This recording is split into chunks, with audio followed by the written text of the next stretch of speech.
Um, Good morning, everyone, and thank you for joining us for another webinar put on by the Ohio AAP.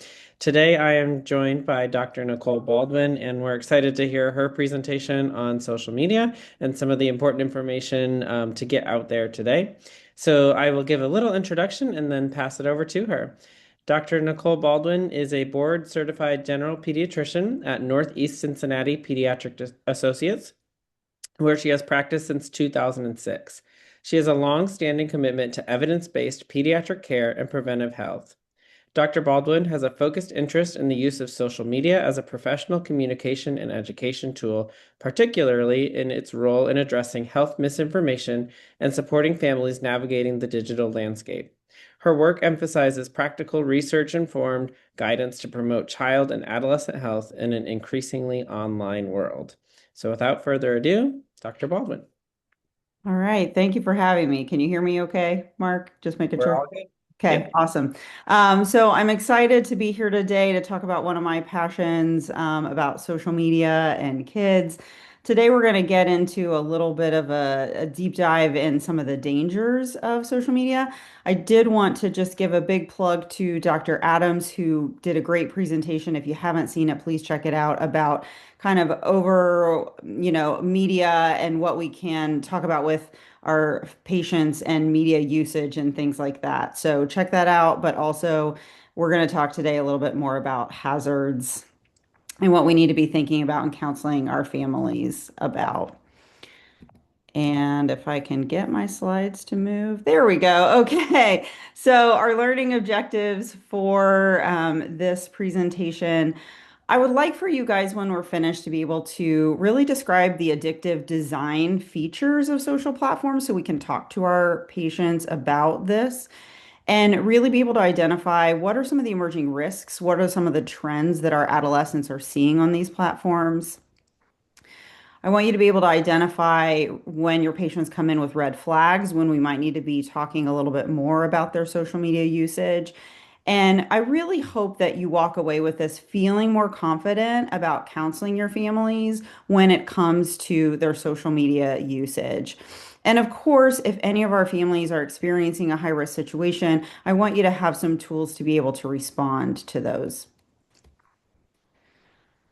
So there are so many reasons why this matters, but certainly one of them is nearly all teens are using social media every single day. And we as pediatricians counsel on safety for things that kids aren't exposed to every day, like pools and bike helmets and things like that. So it therefore makes sense. We should be talking about social media use as well.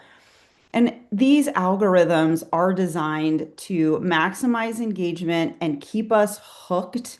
And adolescents are uniquely vulnerable to this with the way that their brain is forming and changing, and these surges that are kind of keeping them hooked on these platforms more so sometimes than adults. So we as pediatricians are being called on by parents, by schools, by the community to give our guidance. And so hopefully after you're finished watching this today, you'll have a little bit more confidence in that.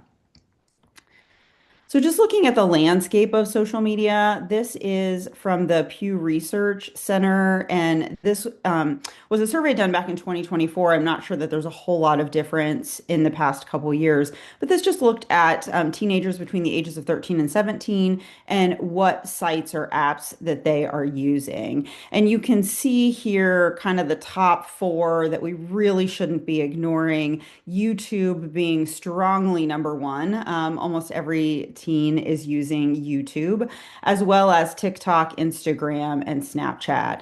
One thing I think is really important to think about with YouTube is that many of the videos that are on there have been repurposed from TikTok and Instagram Reels and just TikTok videos. So while parents may think that their children don't have exposure to social media because they're not on the platforms like TikTok and Instagram, if that child is on YouTube, they're very likely seeing many of those videos.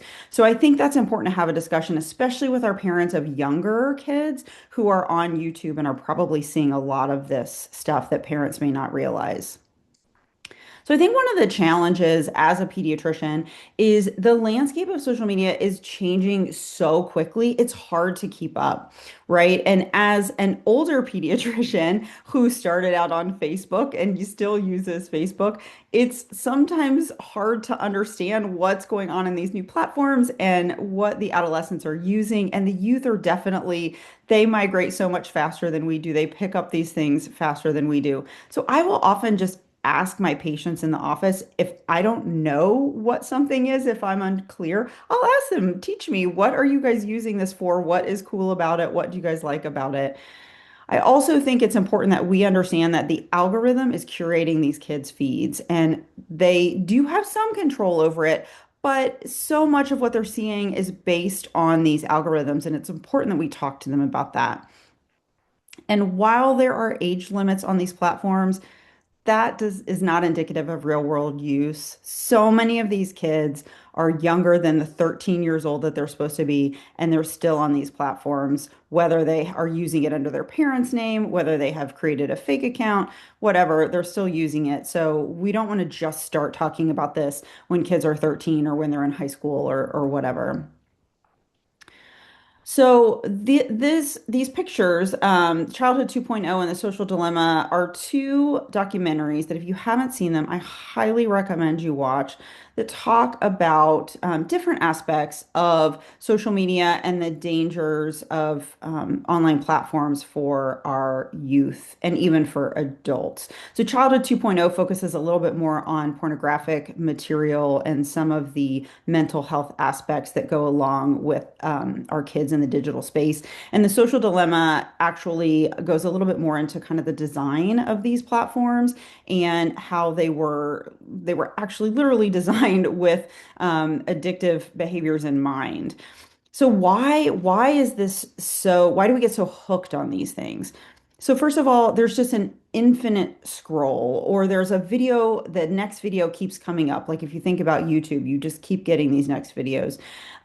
There these variable rewards. So we know that a variable reward system, when you think about things like gambling addiction and things like that, you get these intermittent dopamine surges, which then are more likely to cause us to be addicted to something. So these likes are these variable rewards causing these dopamine surges. And again, we're having these personalized algorithms, so it feels like we're seeing all the things that we want to see. And adolescents just have this FOMO, this fear of missing out. So when their friends are on these platforms and they are not, that can cause them a lot of distress sometimes. So let's talk a little bit about the developing brain of an adolescent and why they have a unique, I guess it's a downside for them, right? That they're more likely to be hooked. They have this heightened reward sensitivity. They're very sensitive to these dopamine surges. We know their impulse control and their emotional regulation is immature and still developing. And they're just increasingly vulnerable to compulsive use when it comes to these platforms. So, what are some signs that social media use might be problematic? Thinking about if a patient is preoccupied with their social media, they just have a hard time putting their phone down. It's all they're thinking about. They may be sitting in math class, but all they're thinking about is how many likes did they get on that reel that they posted. They may have distress when they're restricted from their phones. So again, sitting in class, maybe their phone is not allowed to be there and they're feeling distressed, or maybe their parent took their phone away or took it out of the bedroom at night and they're feeling distressed. Maybe they're feeling a loss of control, like they can't put that phone down. Or even though they know that it's not good for them, or maybe something's going on, like they've been bullied or whatever, but they continue to seek this out and use it. All of those are signs that their use may be problematic.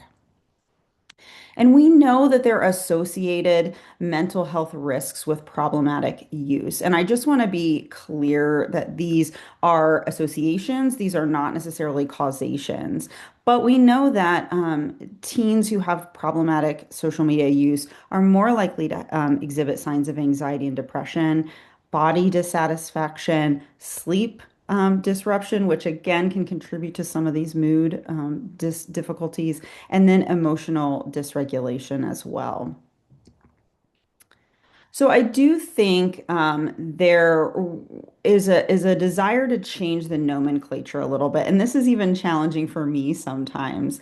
But a shift from talking about social media or digital use as an addiction versus talking about it more like problematic use. And the reason that's important is because this use, social media use, isn't all bad. And there can be some benefits of that. Versus when we talk about a substance or something that's addictive, there really aren't health benefits that go along with that, right? So when we talk about alcohol or substance use, there's no health benefits, but there can be some health benefits to social media usage. In the medical research communities, problematic media usage is the accepted terminology, so we should really be trying to mirror that in our clinics rather than using kind of the stigmatizing language around addiction.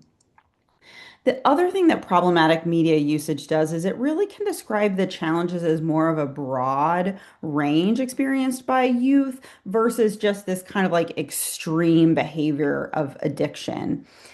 And when we describe their usage as being problematic, it can take the blame away from the child. When we talk about someone being addicted to something, it feels like it puts the blame on the person rather than actually the technology that's designed to keep people online longer. And of course, when we talk about problematic media usage, we can talk about it as a problem that can be solved. We can have the supports, we can help develop the skills to help improve the usage. But when we talk about it as an addiction, sometimes that can lead to feelings of hopelessness or this is just inevitable. I'm not going to be able to get through this. So I think it behooves all of us to really make an effort to talk more about problematic social media use versus digital technology or social media addiction. So there are actually some screening tools available if you have interest in screening in your patient population about problematic and risky internet use. So the first screening tool is just a quick three question questionnaire that just asks if a patient how often they experience increased social anxiety due to their internet usage. How often do they feel withdrawal when they're away from the internet? And how often do they lose motivation to do other things that they need to get done because of their internet usage? So, if a patient scores three or more on that short form, then you can administer the longer form, which is an 18 question form, goes into much more detail about social media usage and how someone feels. And a positive screener on that would be a score of 25 or more. So I did put the link to where this can be found. It's on the AAP website for the Center of Excellence on Social Media and Youth Mental Health.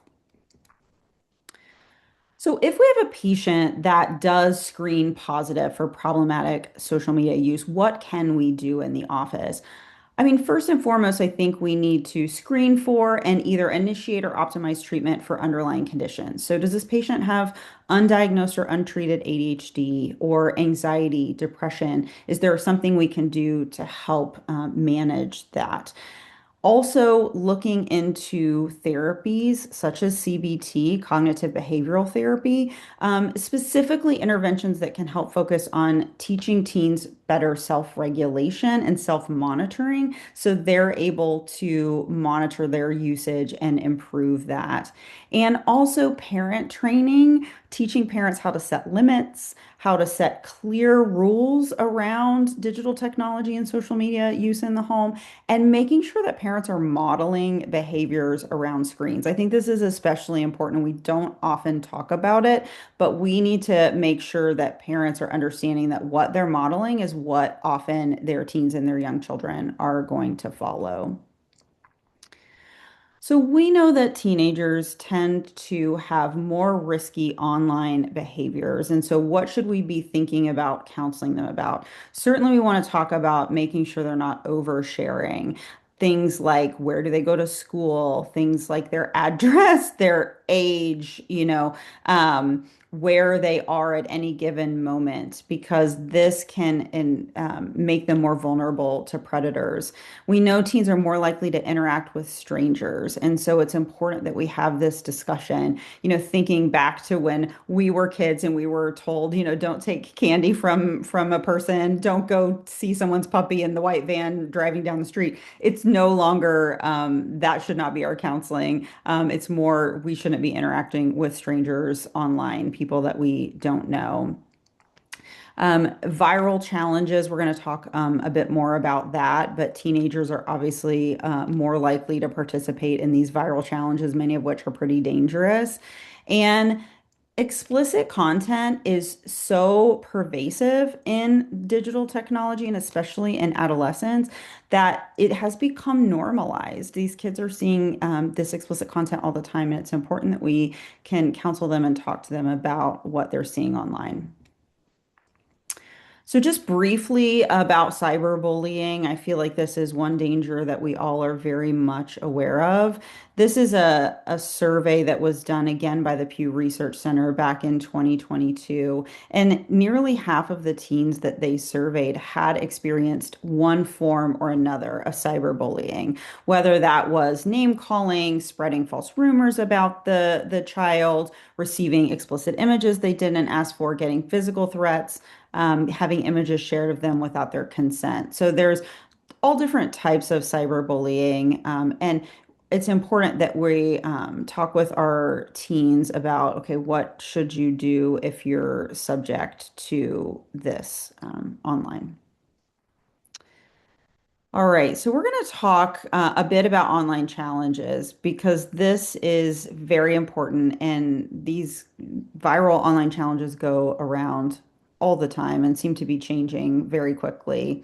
So, what is an online challenge? It's just a viral trend that encourages participation and sharing. And at its root, it's not necessarily negative. There are positive viral trends, but many of them can be dangerous and cause harm to our youth. It's often on short form video platforms like TikTok and Instagram. These challenges are designed for visibility. No one's really thinking about the safety of them. And in fact, some of the ones that seem to be a bit more dangerous tend to spread faster. They can escalate very quickly. So why is this so appealing to youth? I mean, a lot of youth have this desire to go viral, and when they're doing something that's sensational like that, that may have a video go viral, and so that's appealing to them. Again, youth are subject to peer pressure and this fear of missing out. And the perception, because of these algorithms, that everyone is doing it, because when they're watching that content, guess what? They're going to keep seeing more of that content. And adolescents will so often underestimate the risk of something, or they think, oh, because that person got hurt, I'm not going to be the one that gets hurt doing this. So this is just an example of a low risk or pro-social challenges. I think a lot of you remember probably the ice bucket challenge started pre-pandemic. I don't even remember the year. Talking about ALS, raising funds for ALS. And again, this challenge went around again last year. That's what these screenshots are from, a video that I actually did. I was challenged to do an ice bucket challenge for mental health awareness. And so I gladly participated in that because dumping a bucket of ice water on my head is not necessarily inherently dangerous. And anything I could do to raise awareness for mental health or ALS or things like that, I'm happy to do that. There are other challenges online like kindness challenges, fitness challenges, reading challenges. These can all be fun things for kids to participate in and really low risk and not a problem in general. But then when we think about these dangerous or viral challenges, this is just a picture I got from Wikipedia about the milk crate challenge. I don't know how many of you saw that online, but this would be where people, both teens and adults, would stack milk crates and then see how high they could climb before the milk crates fell. And I'm sure you can imagine, but there were fractures, including spinal fractures, head injuries from these kids falling onto hard surfaces. but they don't always see that part of it, right? The kids might see, oh, that's super cool. Let me see how high I can go, but don't understand the danger that could come to them. Other challenges like the Tide Pod challenge, where kids were eating Tide Pods, which led to a poisoning risk. One of definitely the more dangerous challenges going around is the blackout or choking challenge, where kids try to choke themselves essentially to the point of passing out to achieve some sort of high. And this has led to hypoxia and death in some patients. Looking at like fire challenges, ice and salt challenges, where patients are putting a flammable substance, maybe it's a hand sanitizer, alcohol, something like that, onto their body and setting fire to it. So, of course, we're seeing burns with that. The ice and salt challenge, where kids would put salt on their arm and then hold a piece of ice and see how long they could hold the ice until they couldn't stand the pain anymore. And of course, we were seeing burns with that. I actually did have a patient come in after doing one of those challenges. And then the cinnamon challenge, which was one of the earliest challenges, kids would try to take a tablespoon of cinnamon and eat it without drinking anything. And this would lead to coughing, choking, gagging, sometimes aspiration, breathing difficulties, long-term lung damage. So again, these are some of the dangerous challenges that have gone around. A lot of them aren't still going around, but just an example of what's been around. So why do these things go viral? I mean, certainly shock value that drives engagement. And when things are driving engagement, then the algorithm is favoring that and showing it to more people. And when you're watching it, guess who? It just keeps coming into your algorithm. Kids love to imitate other kids, teenagers, and so there's that effect. And you're just not often seeing the immediate consequences on the video. And even if someone has a consequence and they post a different video about it, that doesn't mean that that person is seeing that second video, because oftentimes their algorithm is just showing them a video of somebody else doing the same challenge. So, some red flags that we as pediatricians or parents can kind of think about to see, is a child engaging in one of these dangerous challenges? First of all, are they talking a lot about these trends or dares? Are they all of a sudden doing riskier behavior than what they've done in the past? Or especially looking at injuries with vague explanations. So that's what happened with my patient with the salt and ice challenge. They came in with just kind of like a red mark on their arm, and it was in a bizarre rectangular shape. And I was, kind of curious, like, how did that happen? And I actually had to ask them, like, because it looked like an ice cube, and I asked them if they had, done any challenge, and they did admit that that's what they had done. So we had to have that discussion about the dangers of that. And then, especially if teens are increasingly secretive around their devices. And this, again, can be a red flag for a lot of behaviors, but always important to check and make sure that they're not participating in any of these challenges.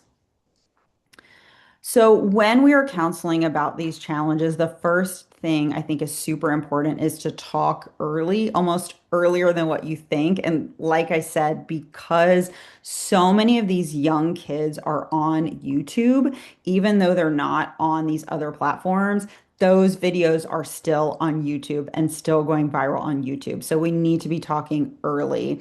We need to teach these kids that just because something is viral, just because they're seeing it a lot, does not make it safe. And teaching them how to pause before they participate in something, especially our young kids. Stop and think about this. Ask an adult if you want to participate in a challenge, rather than saying, hardcore, no, don't do any challenges. How about, can you talk to me about this? Let's have a discussion and see if this is something that is an okay challenge for you to do, or maybe not so smart. And we need to normalize saying no, help our patients learn how to say no to those kind of things. So, just some practical counseling language that we can use. First of all, talking to them about how not everything online is meant to be copied. And if it's risky, if it's extreme, if it's secretive, then it's an immediate no. Again, talk to your parents about it, but it's very likely a no. This is my favorite, and I say this a lot. If you wouldn't do it in front of a trusted adult, don't do it online. What I usually say a lot of times to my kids is if you wouldn't send something to your grandparent or you wouldn't want your grandparent to see it, then don't do it or don't send it, don't text it, whatever. And also just saying, likes are not worth the injury that can come from that. So, as parents, what can we counsel our parents to do, or if we are a parent? The first and foremost important thing is that we're keeping the lines of communication open. It's important to not just a blanket, like, do not do this. We need to be talking to our kids, asking them if we hear about a challenge or see a challenge online, ask the kids if they've seen it or heard about it or know somebody who's done it so that we can have that discussion with them about the dangers behind that.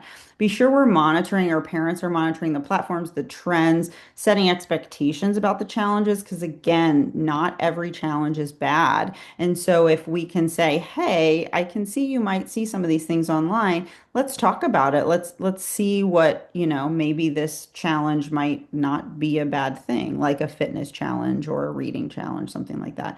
And encourage kids to really talk to an adult if they're feeling pressured by their friends or just pressure in general.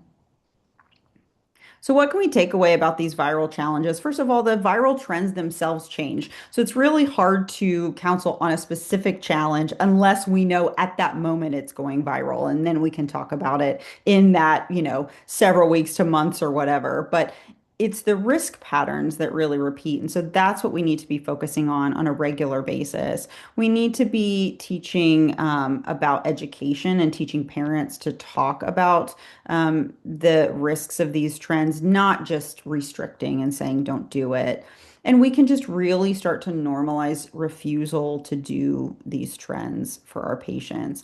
And earlier conversations can prevent harm. So it's important that we have these conversations early and that we have them often. It's not a one and done kind of thing. Okay, so now this is a little bit more of an uncomfortable conversation, but we're going to talk a little bit about sexting and sextortion. So, just to know what is sexting. So, the definition of sexting is sharing of sexually explicit images, videos, or message through electronic means. One thing that is important is that the vast majority of sexting amongst adolescents is consensual. Many adolescents may view this as a normal part of a relationship. And so, all sexting does not always have negative consequences. Some teenagers will admit to feeling positive about their body when they send a sext. And also, just to say, most teenagers don't call it sexting, they might call it sending nudes. So if you're asking them about it in the office and they look at you kind of cross-eyed when you say sexting, that's why. So you can also ask if they're sending nudes at all. So in a systematic review of looking at different studies about sexting, almost 20% of individuals under the age of 18 had sent a sext at some point, and almost 35% had actually ever received a sext. And so again, sometimes that's consensual, sometimes it's not. 14.5% admitted to forwarding a sext without consent. And it's also important to know that our females are more likely to receive sexts than males are. So, when we have teens who we talk to and they admit to us that they are sending nudes or participating in sexting, they are more likely to have depression and anxiety, or maybe commit minor crimes, be using drugs and alcohol, engaging in sexual activity with multiple partners, and maybe not using contraception. So, when we have a patient that admits to that, I think it's important that we're screening for these other comorbid mental illness, mental conditions, as well as behaviors. Doesn't mean that they are doing that, but I think it's important to then have those discussions. And adolescents who do participate in sexting may be more vulnerable to sextortion. And so it's incredibly important that we have those further discussions with them about sextortion. And we also need to talk to them about the law. So laws vary based on whatever state you're in. But in the state of Ohio, sexting, even consensual sexting under the age of 18, is a felony. So it's important for kids to understand, even if they and their partner want to do this, it is against the law. And it's also a felony if someone disseminates obscene material to someone under 18. So if they're sharing a sext or sharing explicit material to someone under 18, that is also considered a felony. So, what about sextortion? This definitely is a growing threat the more we are online in a digital space. So, sextortion is coercion using images. Oftentimes, this child or adolescent believes they're communicating with someone their own age, or they may actually know the perpetrator offline. What happens is oftentimes a patient will send a nude or send an image, and then the perpetrator escalates their demands. They may threaten to share these photos. They may actually threaten the individual or their family. They may ask for financial compensation. And oftentimes, these adolescents are not seeking help. They're not telling anyone because they're ashamed of what they did and they're afraid they're going to get in trouble. And so that then leads to this being very underreported. So just looking at some numbers, and this is from a group called Thorn.org, which is a nonprofit that is working to create safe digital spaces for our children and our teenagers.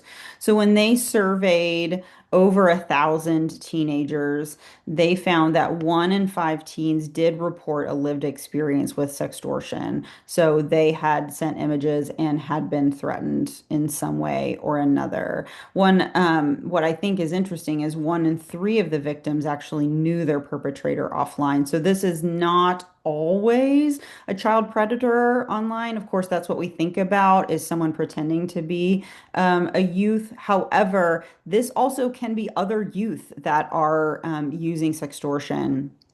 So, girls and adolescents who identify as LGBTQ are more likely to be targeted for more images. They're more likely to be asked to keep sending images or video, whereas boys are more likely to be targeted for money. And there have been cases where teens have taken their own lives because they were threatened and asked to send money and then were kind of encouraged to end their lives, and they did, unfortunately. So, and again, 94% of these threats are made in digital forums. So it's really, that's really where this is happening. It's not necessarily happening in person as much. So, who might be our adolescents that are at higher risk? Certainly, our younger adolescents can be vulnerable to this. If teens have a lot of unsupervised use, or they're using a lot of private messaging platforms, those teens can certainly be at higher risk for sextortion. And then teens who have mental health vulnerabilities, we want to be definitely discussing this with them as well. So, what are some red flags? And I know these are very non-specific. They're red flags for a lot of things, but just thinking about if you have a patient that's exhibiting some of these, we might just want to make sure we're being more cognizant about talking about their behavior online. So, if they're exhibiting all of a sudden mood changes or sleep issues, they are more secretive, they're more emotionally volatile, they're withdrawn, they're exhibiting signs of anxiety and depression, a lot more somatic complaints, so headaches, stomach aches, things like that, or their academics all of a sudden start to decline. We kind of need to dig into that and see if we can figure out what's going on. And some red flags just related to their online behavior. So if parents discover that a child has a hidden account or they're up in the middle of the night using their device, that can be a red flag. If they have disappearing messages, so maybe a parent's checking their messages and it doesn't make sense what's going on, so they've deleted something in there, or they're noticing requests for images. Whether or not they see them, if they're noticing requests for images, it's important to talk to that teen about that. So, if a parent or if you suspect sextortion, first and foremost, we should be preserving the evidence. And I think it's a natural instinct to delete those photos, right? So I think you see it's on there, you don't want it to be out. But if this is going to be prosecuted, you should try to preserve the evidence, stop engaging immediately, and report. So this is the FBI tip line, as well as you can go to tips.fbi.gov or contact your local FBI field office to report sextortion. And then again, as pediatricians, it's important that we make sure that these patients have mental health support, because this can also often be incredibly distressing, causing a lot of anxiety and depression with these kids. Um, and so one thing I just want to add to that, what I will always talk about with adolescents in the office, we talk about not sharing things that we don't want their grandparents to see or whatever. And then in the next sentence, I typically will say, however, people make mistakes all the time. And if you do send something and someone is trying to get money from you or threatening you, it is so important that you talk to your parents about this. And usually I have this discussion with the parent in the room so the parent can say, "Yes, I want you to come to me. You will not be in trouble. I am here to support you." So again, what is our role in discussing these social media dangers? First and foremost, we should be normalizing conversations about social media. When we talk about this at every adolescent well visit, that starts the conversation. You don't know how many times I've had families say to me, "I'm so glad you brought that up. I'm so glad you started talking about their screens. I'm so glad we talked about social media." So it's important to kind of bring those up each time. It's important that we ask direct questions because, teenagers like to skirt things a little bit. So we should be asking direct questions and screen for mood disorders if it's indicated. If we're noticing some of these red flags, definitely screen for those mood disorders and really empower families to discuss. To have these discussions early and often, even when they're like, "No, we're not doing social media, there's none of that," it's still important to talk about it. So again, some key principles when we're talking to families, we want to, make sure families are encouraging safety over punishment. So if they find the need to, remove a device or take a break from a device, it's important they're talking about, "Listen, I'm trying to keep you safe. This is not just to punish you." Same with the discussion of, your phone should be out in a public space when it's charging at night. It should not be in your room. Again, that's not for punishment, it's to keep you safe. And obviously, being transparent and encouraging transparency with the kids, making sure we have age appropriate expectations and that those expectations might change over time as kids get older and as they can exhibit more responsible behaviors. And modeling is so important. And I think we just really need to talk to our parents about this, make sure they're modeling healthy digital behaviors with around their kids. So, what are some healthy boundaries? And again, this was discussed much more in Dr. Adams' presentation. So, please, like I said again at the beginning, if you haven't seen that, please go watch it. But we should be setting time limits, and these time limits can be set either on device specific, they can be set on specific. Platforms. So I love it when an adolescent tells me like, "Oh, I only have, 20 minutes on TikTok or whatever," and I set that boundary myself. I definitely praise them for doing that. They should not have devices in their bedrooms. That is just a recipe for disaster a lot of times. If they say they use it for their alarm clock, have them buy an alarm clock. There should not be devices in their bedrooms overnight. We need to encourage screen-free routines, especially around the dinner table and, just times as a family where we're being screen-free and making sure that parents have access to their kids' accounts. So I will always, when I have a patient in the office and I'm talking about this, I will ask the parent if they're monitoring that. And a lot of times they're not. And then I will encourage that parent to just be sure they're checking to make sure that there's nothing concerning going on with their children's screen usage. So, how can we help these kids really curate what they're seeing? And this is why I love to have the discussion about algorithms with these kids. I'll oftentimes, if they've got their phone, I'll say, hey, what are you using your phone for? Oh, you're using it for this and this and this. What does your algorithm show you? And sometimes they cross their eyes, they look at me like, what? I said, do you know what an algorithm is? They'll say yes. And then I'm like, do you really know what an algorithm is? And they're like, no. And so we talk about it. And so, a lot of times their algorithm is just showing them puppies and kittens and soccer videos and whatever, and that's great. But I will talk to them about, if you're feeling like you're seeing a lot of content that is not what you want to see, or, you're getting down some weird rabbit holes, make sure you can go to just your following page, like on TikTok. You don't have to go to your For You page where TikTok is showing you all the curated videos it wants you to see. If you flip to just seeing who you're following, then you have control over that. And I think it's important that we use that language so that adolescents, because they like to feel in control. So when we talk about how the algorithm or the platform is in control, and this is how you can take control, I like to use that language with teenagers. They can always block or mute harmful accounts. There's ways to say, I don't want to see this kind of content anymore.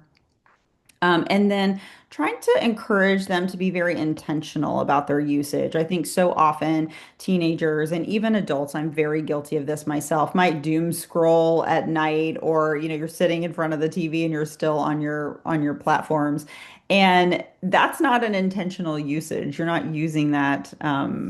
You're just kind of there because it's in your hand. So making sure they're trying to be more intentional about when and why they're using those platforms. So again, things we can ask. Again, do you have any social media? What platforms do you use? Like I said, I will often say, what do you use your phone for? And they'll say TikTok and Instagram. And there you go. I have an answer to what they use. Asking them again, what does your algorithm show you? What kind of videos do you see online? I do like to ask them if their social media ever makes them feel bad about themselves. And I don't often get a yes, but I do sometimes. And then we have a discussion about, okay, well, what do you think we could do to maybe help with that? Or what is it you're seeing that makes you feel bad about yourself? And obviously asking, like, do you ever feel pressured to do something based on what you've seen online? Do you ever feel pressured to buy something, like random skincare or whatever? And so we can have a good discussion there about how can we kind of say no to those things that we feel pressured to do. So if we have a patient that does have a concerning disclosure in your office, first of all, obviously, we want to stay calm and encourage the parents to stay calm if they're in the room. Definitely reassure that teen that you're there for them, that you're going to help kind of get through whatever this is. Make sure you assess them for safety, especially including suicidality. Make sure the home is safe. And then obviously involve caregivers. You may need to involve law enforcement, but first and foremost, supporting that teen and making sure if they need any mental health treatment, you're there to help coordinate that.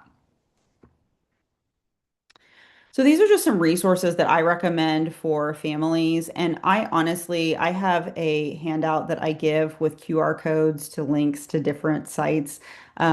The AAP Center of Social Media and Youth Mental Health is on there, Healthy Children, Common Sense Media. So definitely these are things I would encourage your families to check out just in general, but especially when we're looking at dangers of social media and how we can talk to our kids about that.